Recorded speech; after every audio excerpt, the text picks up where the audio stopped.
आणि मान्यवर तेवढ्याच तोडीस तोड असणारे मान्यवर तुमच्यासमोर आणण्यासाठी महाविद्यालयातील प्राध्यापक यांनी चांगल्या पद्धतीची भूमिका या ठिकाणी बजावली। मग या एज्युकेशनमध्ये चांगलं शिक्षण काय करू शकतं आणि चांगला शिक्षक काय करू शकतो, या सगळ्या भूमिका आपल्याला वठवायच्या आहेत। A good education can change anyone. A good education can change anyone. A good teacher can change everything. एक लक्षात घ्या की तुम्ही ज्या क्षेत्रामध्ये वाटचाल करताय, पाऊल टाकताय, ते सर्वांगीण दृष्टिकोनातून परिवर्तन करण्यासाठी पाऊल टाकताय।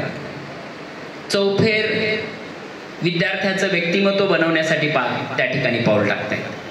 आणि हे पाऊल टाकतानाच ज्यांनी बक्षिसं मिळवली, ज्यांनी सहभाग घेतला, या सर्वांसाठीच मंजिलें उन्हीं को मिलती है, मंजिलें उन्हीं को मिलती है जिनके सपनों में जान होती है, मंजिलें उन्हीं को मिलती है जिनके सपनों में जान होती है। पंखों से कुछ नहीं होता, पंखों से कुछ नहीं होता, हौसलों से उड़ान होती है। असे अत्यंत उत्साही हौसले आपल्या समोर तयार स्वतःमध्ये निर्माण केले आणि ज्यांनी बक्षिसं घेतली त्यांचं व्यासपीठाच्या वतीने आणि माझ्या वतीने भरभरून कौतुक आणि पुन्हा एकदा त्या सर्वांचं टाळ्यांच्या गजरामध्ये। या व्यासपीठावरून अध्यक्षस्थानावरून बोलत असताना अध्यक्षाचं काम असतं की कार्यक्रमाच्या सुरुवातीपासून शेवटपर्यंत कशा पद्धतीनं या ठिकाणी संयोजन नियोजन हे राबवलं गेले आणि जाता जाता एखादा संदेश द्यायचा असतो।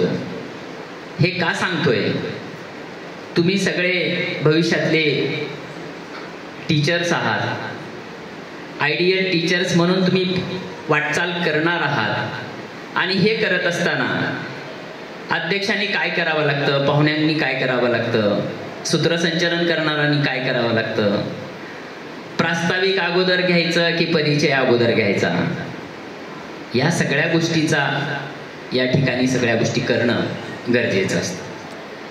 म्हणून एक लक्षात घ्या की ज्या पद्धतीनं आपल्यासमोर चेहरे असतील, आपल्यासमोर ज्ञान देणारी व्यक्ती असेल, त्या पद्धतीने आपल्यामध्ये बदल होत असतो।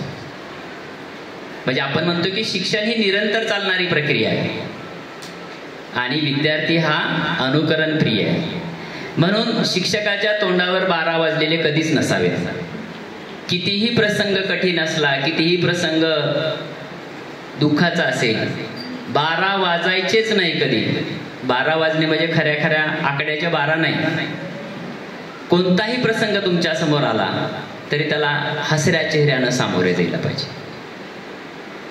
आणि समोरचा फोटोग्राफर असतो ना, तो अगोदर हसला पाहिजे, म्हणजे तो समोर ज्याचा फोटो काढायचा तो हसतो। समोरच्या फोटोग्राफरचा चेहराच एकदम गंभीर असेल तर त्या समोरचा फोटो ज्याचा काढायचा आहे ना, तो त्याच्याकडे पाहिल्यानंतर त्यालाही वाटतं की अरे थोडासा इम्पॅक्ट पडतोच ना। म्हणून ह्या सगळ्या गोष्टी आपल्या लक्षात ठेवणं गरजेचं आहे। त्यामुळं संदेश असा आहे की सन्माननीय शेवाळे सरांनी खूप छान सांगितलं की कोणतंही काम करायचंय तुम्हाला तर ओतून करा। स्वतःमधली जी काही